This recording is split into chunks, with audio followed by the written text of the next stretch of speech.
Alrighty, well, it is about that time, so I will go ahead and get started. First of all, welcome everyone, and thank you for joining us today. As we approach the end of the year, this is one of the most important windows, really to take a step back, get organized, and make sure your financial decisions are working as hard as you are. The end of the calendar year really doesn't just mark the end of our year. It closes the door on a lot of opportunities that you can't get back once January hits. So today's session is really designed to help you understand those opportunities clearly. We are going to walk through really key year-end planning items that can have a real impact on your taxes, savings, and your overall financial health.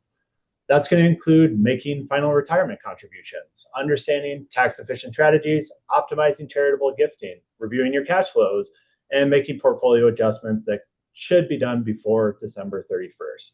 So our goal today is simple, really give you clarity, confidence, and a checklist of the most important action items to consider before the year ends. So whether you're trying to reduce your tax bill, improve your savings trajectory, or just making sure nothing slips through the cracks, this session will help you finish the year strong and help you build momentum into 2026.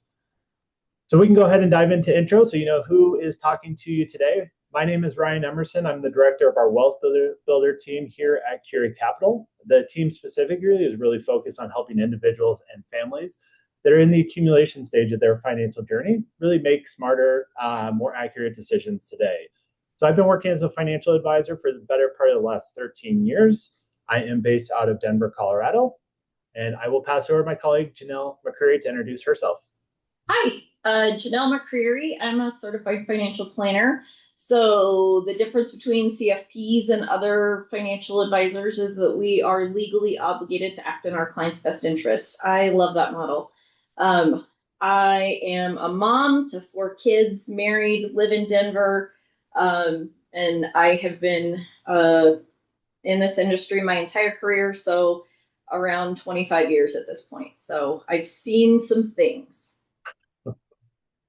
Perfect. Well, thank you, Janelle. And we're going to take a quick look at the topics that we're going to focus on today. You just saw our QR codes on the last screen. We're going to show them again later on in the presentation.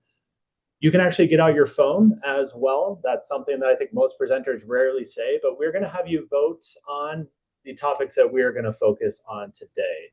So I want to emphasize really that we have 3 weeks left in the year. So some of these items will have to be acted on quickly. We're going to give you tips and tricks as far as how to act on them quickly as well, but want you to know we are here as a resource. So now is the time. If you can get your phones out, we're going to start voting on the topics. Please scan the QR code that you now see on your screen. I believe it should allow you to vote for a few of them, and then we will walk through the top 4 that are voted on. So we'll give everybody a minute, and then we'll dive into these topics. All right, well, let's go ahead and close the poll. So we're going to focus on retirement savings, preparing for tax time, estate planning, and I think budget review and FSAs are, they're not tied anymore. So we're going to do budget reviews. I think that will be an important topic. So let's talk about retirement savings first. So the first item we really want to focus on when it comes to retirement savings is looking at your retirement plan contributions. If you have the flexibility, really the end of the year is one of the best times to increase contributions and get as close to your annual maximum as possible. Really, even small increases for the last few pay periods can make a meaningful difference because workplace plans like 401ks and 403bs truly do lock in on December 31st. So you cannot go back and add in more money to those accounts for 2025 when the calendar year has already shifted to 2026. Some notable items on 401ks as well. If you are older than age 50, especially if you're between 60 and 63, do not overlook the opportunity for catch-up contributions. So what these catch-up contributions really allow for is you can not only contribute the standard limit, but you can go above and beyond. And this can help you close the gap between really where your retirement savings are today and maybe where you want to be. So it's worth checking in whether your current plan allows that, and you can increase your current savings rate to finish up the year. Next thing to consider is if it makes sense to do a Roth conversion before the end of the year. What a Roth conversion is you're converting pre-tax money into a Roth. And this can be a powerful long-term strategy, especially if you're in a lower tax bracket this year or expecting higher income in the future. A conversion can create tax-free income later in retirement, but it has to align with your tax picture and your ability to handle the tax bill now. So this is a good time to evaluate it for 2025 as you really think of tax planning for the rest of the year, but Roth conversions aren't necessarily suitable for everyone.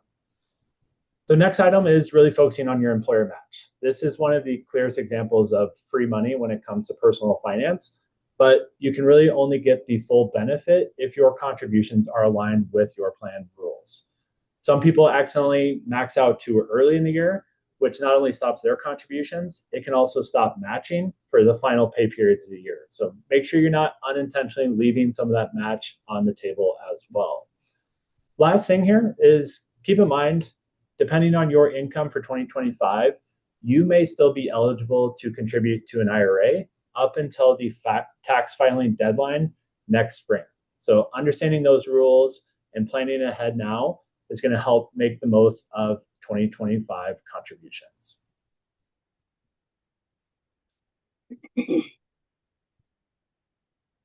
So let's talk about tax time. I'll pass it over to you, Janelle. Yeah, well, thanks, Ryan. When I think about taxes, I think, oh, I hate this. So just know that you're not the only one. While the holidays are happening, it's obviously a very busy time, but consider over the holidays using the moments of downtime that you have to get your tax stuff in order so that you're ready to go when February through April comes. It's a really important time year end to think about what you can do to still impact your taxes for 2025. There are still things on the table. So let's talk through some of those things. Things you can still do to reduce your 2025 tax bill, things like 529 contributions if you live in a state that allows that. You can still make IRA contributions. You can do solo 401ks and or employer and employee contributions.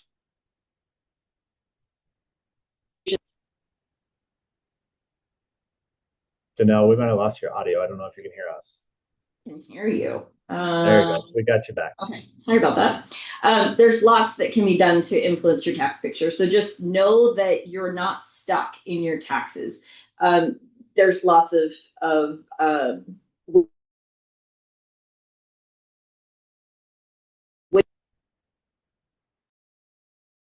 Can you hear me? Can you guys hear me? Yeah, you're kind of coming in and out, so just maybe lean forward. That helps.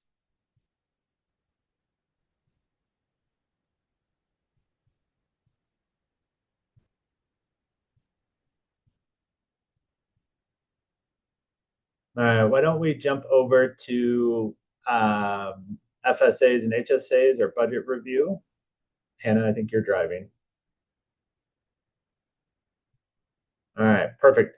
Let's talk budgeting first. And again, this is one of those times of years where it's hard for people to look at their budget. Spending is high, and that can be stressful to a lot of households. But it's really a good opportunity as well to step back in and get a clear picture of your cash flow. So what I always recommend is start by comparing your actual spending to the budget you might have set earlier this year. If you didn't set a budget earlier this year, it's time to start doing it for next year.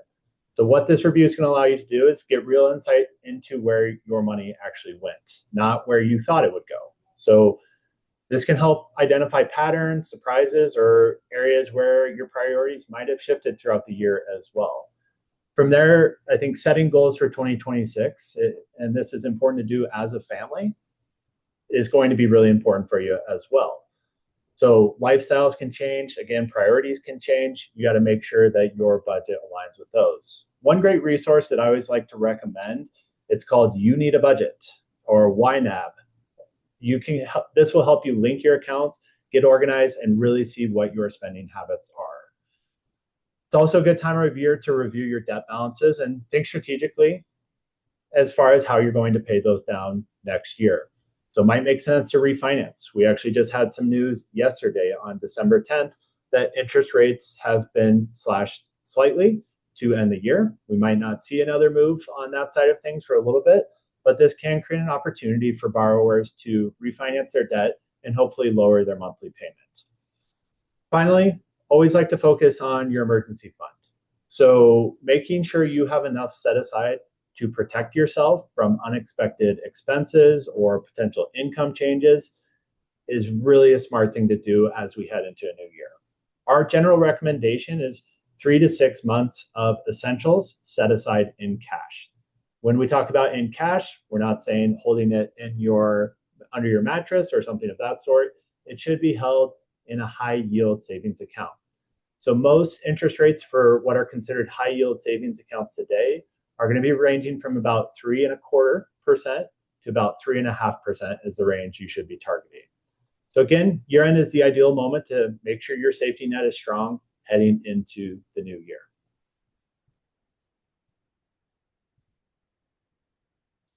All right, Janelle, we'll go back to you for estate planning.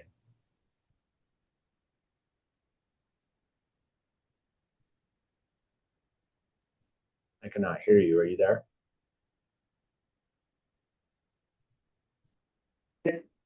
Yeah. Gotcha. Okay, sorry guys.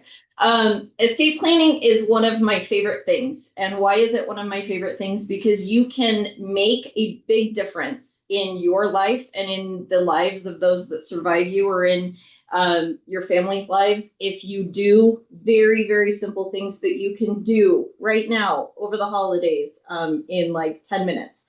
So I love estate planning. So when we think about estate planning, yes, you can absolutely do wills, trusts, power of attorneys. You can do those things. Those are important things and they need to be done. Yes, but the most important thing, the most impactful thing you can do right now is to go through, when you are sitting on your couch on a Friday night, go through each of your accounts and say, hey, does this have a beneficiary? If it does not, add one. Even if it's your next door neighbor, you need to add beneficiaries on every single one of your accounts. So I'm talking bank accounts, I'm talking college accounts, I'm talking about brokerage accounts, 401ks, life insurance that you have through work. You have, even if you have nothing, you have a lot of things that you need to add a beneficiary for those. So likewise, when you go home for the holidays, or if you go home for the holidays, or if you hang out with friends, make them do this. It's so fun. But you need to make sure that your parents have beneficiaries on their stuff. And if it's you, you need to work on your relationship. I'm just kidding. But just make sure that they have someone named, because any certified financial planner can tell you a myriad of stories of, hey, I had this client, or this, I heard of this person passing away and their ex-husband was the beneficiary and they've been divorced for 20 years. You don't want that to happen. Or worse, someone, if they don't have a beneficiary listed, that's also awful. So do yourselves a favor, make sure that you have those conversations over the holidays with your family so that you're not put in a really lame position when that person passes away. So if you have kids, and they are minor children, you really do need to have a will. So make a goal with yourself that you need to get a will in place if you have minor children. It's less important if you do not, or if your kids are over 18. But I would really focus on the most important thing you can do today for yourself is to check those beneficiaries, make sure your partner has beneficiaries, make sure all of those look good. Even if you think you do, just check it. I go through those with clients every time, and most of the time they're wrong. So just update those. And then make sure that your documents are organized. So what does that mean? Understand what you have, where it is, and just make a little pile. If you have a fireproof safe, you can put some of this stuff in. Great. Make sure you understand where your parents' stuff is. It's not fun when you're grieving the loss of someone to also have to go through and pretend you're a detective and go through all their junk and figure out what they have and what you now have to do to figure out how to get it into the appropriate name. So make sure that you understand where your parents' stuff is and how to access that. If they have a phone password, like on my iPhone, there's a phone password. I am pretty sure my husband doesn't know my phone password. So just make sure that you have that written down somewhere so that if something happens, they can get into your phone, or, just take care of yourself. And then review, if you're charitably inclined, make sure that the way that you are giving to charity makes sense financially. So giving to charity is a great thing, but if you have appreciated assets, should you be giving appreciated assets instead of cash that you have already paid taxes on? Or if you're over a certain age, you can give without ever having to pay taxes on the dollars that you give. So there may be a better way to do the charitable giving than what you already are aware of. So just make sure that that's something you take into consideration. And then also be sure that you have thought through, if you have had a kid, you need to think through who you want to be the guardian of that kid. Have that conversation with that person, make sure that they even want your kid, and make sure that those things are well known so that there is less fighting if something were to occur. Hopefully you'll never need this stuff, but it's good to make sure that those things are in place. Perfect. We do have a few more minutes. So I would actually like to go back up to FSAs and HSAs. So that I feel like this is an important topic to be thinking about at this time of year as well. Big thing with FSAs, flexible spending accounts, is want you to remember most of these are use it or lose it. So if you're enrolled in your employer benefits, you probably have access to some sort of FSA. If you've enrolled in it, make sure that you are spending that balance down before the end of the year, or understanding the rules and grace periods around rolling over some of those funds as well. Janelle mentioned we both have young children. We also have access to FSA dependent care. For those of you that are paying for childcare and are utilizing an FSA dependent care account, it's a really valuable option for you, and you have to make sure you use those funds before they expire. Usually there's a little bit of a grace period, but submit those reimbursements, get that money back to yourself for that childcare you have paid for. One thing that's good news for next year for those paying for childcare is the FSA for dependent care is going to go up from $5,000 this year to $7,500 next year, which will make the benefit even more valuable if you are incurring that type of expense. I do just want to touch on HSAs briefly, because HSAs are not use it or lose it. Those do roll over. They can be invested. You should be taking a look at your investment allocation. Oftentimes, they will just end up in cash if you do not intentionally elect into certain investments. But these can be not only good for current medical bills, but also for long-term savings for future medical bills. So want you to be aware of that as well. HSAs have a little bit more flexibility as far as when you can make the contributions. They're not all necessarily done through payroll deductions, although many of us do that throughout the year. If you have an HSA or HSA eligible, you can also make contributions later up until you have filed your taxes, or up until tax filing in spring, to get that pre-tax deduction. And what's nice about HSA contributions as well is pre-tax write-off, tax deferred growth, and when you pull out those funds for qualified healthcare expenses, you don't pay taxes on it at that time either. So it's one of the few accounts that actually has that triple tax advantage. So if you're eligible, make sure you are taking advantage of that as well. Excellent. Well, let's go ahead and jump forward to questions. I know we had a few people send us questions ahead of time, so we are happy to answer those if we have not addressed them already. But let's go ahead and turn it to questions. One thing you will see here, if we didn't cover something in as much depth, or if you have a more personal question and this is not the opportunity to bring up that question, feel free to grab some time on Janelle and I's calendars. We are both here throughout most of the rest of the year with the holidays coming up, but want to be a resource for you going forward. So Hannah, let's go ahead and open it to questions and we can go from there. Great. So we did have some questions submitted in advance, but if you have any come up during this time, you can put those in the Q&A box. Our first question is, do you have any good app recommendations for budget and spending tracking? Yeah, so there's a lot of options out there. The one I brought up earlier, which is YNAB, and you can, that's You Need a Budget is what it stands for. It's a great tool. I believe there's a cost associated with it after a trial run. But what I've seen as far as how that can help you get organized and really help you stick to a budget, it really is a powerful tool. So good recommendation there. But again, there's a million tools out there. definitely search for it and see which one is going to fit your needs. But I would highly encourage not only signing up for one, but sticking to it, making the time to stick to it as well. Great. Next question is, what is the easiest way to start a 529 if I've never done that before? I can take that one. The most important thing to do. So make sure that if your state gives you a state tax deduction for it, that you are opening a plan that is sponsored by your state. So you need to do it. If you live in Washington, D.C., get a Washington, D.C. plan. If you live in California, it doesn't matter because there's no tax deduction in California. So make sure you're doing the plan that is specific to your state. And then just go on the website. Most of the time, advisors can't really charge for a 529. It's in the best interest of the client to just keep it cheap, do the best you can with the state website.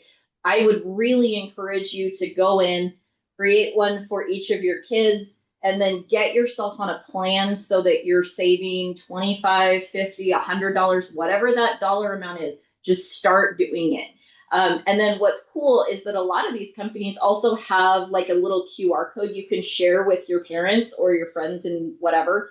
If they want to get your kids a present for Christmas, instead of getting them a Lego set, say, hey, can you instead put that $50 into their 529?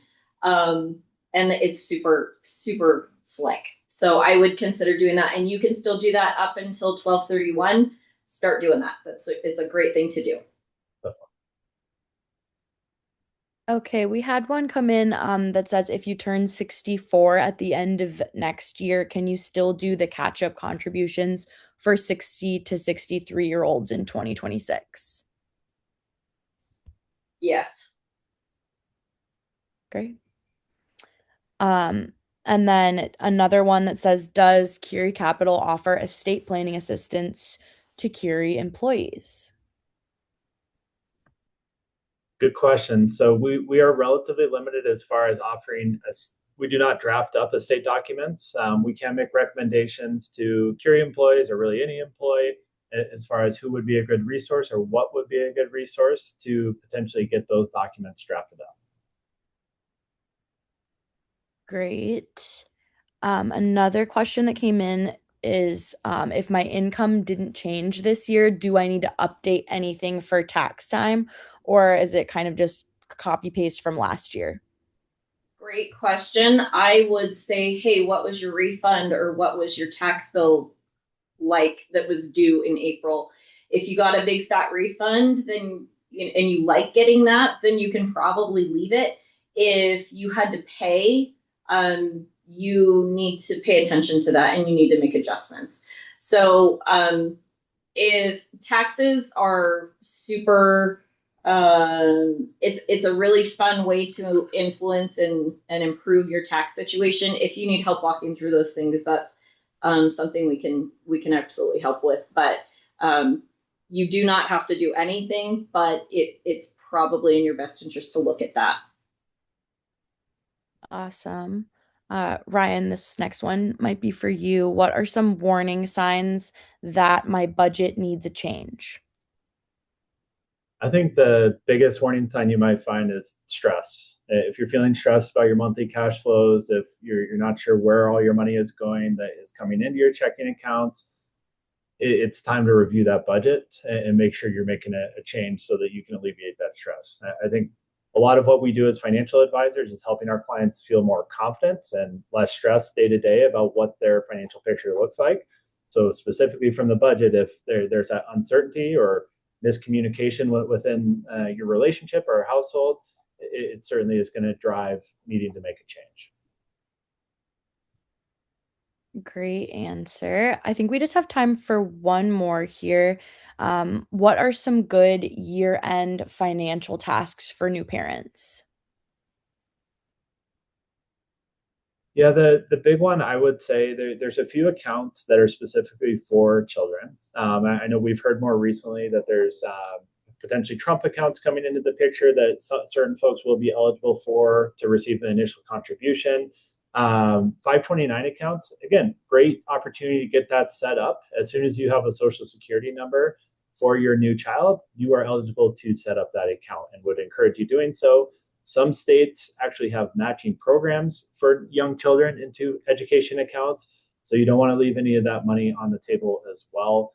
There also are accounts, using an abbreviation called UTMA, where you can start saving for that child's future in a different capacity than education. It might be for a potential home purchase someday. So better to do it early and often and kind of start them on the right track when you think of their financial future as well.